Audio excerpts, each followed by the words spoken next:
Le patron de l'OMS est en colère. Les pays riches ont promis un accès équitable aux vaccins, mais dans les faits, dit-il, c'est chacun pour soi. Il contourne les files d'attente, négocie directement avec les laboratoires. Plus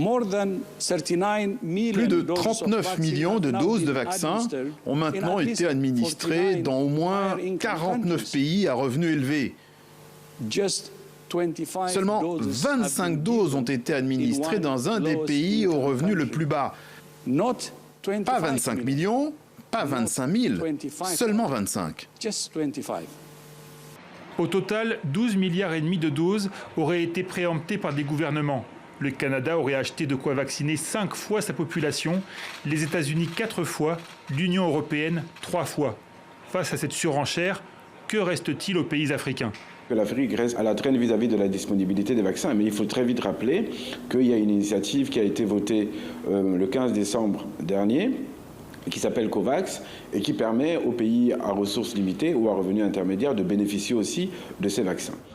En mutualisant les achats, le dispositif international COVAX promet en effet à tous les pays qu'ils pourront vacciner au moins 20% de leur population. Un taux d'immunité qui pourrait être suffisant dans des pays comme le Sénégal.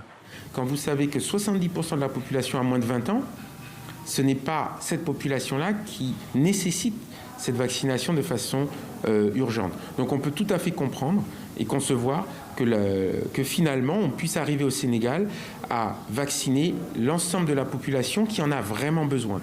Mais COVAX, pour le moment, est loin d'avoir reçu les financements nécessaires.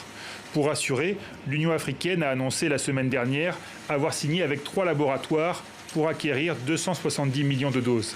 Les Africains vont attendre un peu plus longtemps avant d'avoir le vaccin, mais à côté de ça, il faut aussi rappeler qu'ils sont aussi les moins touchés, excepté le cas qui relève de l'urgence, qui est celui de l'Afrique du Sud et peut-être dans une moindre mesure le cas du Maroc et en Afrique de l'Ouest peut-être du Nigeria. Les pays les plus touchés du continent, qui sont également les plus riches, ont de toute façon préféré prendre les devants et faire eux aussi cavailler seuls. Le Maroc a signé avec AstraZeneca et le chinois Sinopharm pour plus de 60 millions de doses. L'Égypte s'est aussi tournée vers Sinopharm. L'Algérie privilégie pour le moment le vaccin russe Sputnik V. Quant à l'Afrique du Sud, qui totalise 40% des cas sur le continent, elle a un accord depuis novembre avec le laboratoire Johnson & Johnson.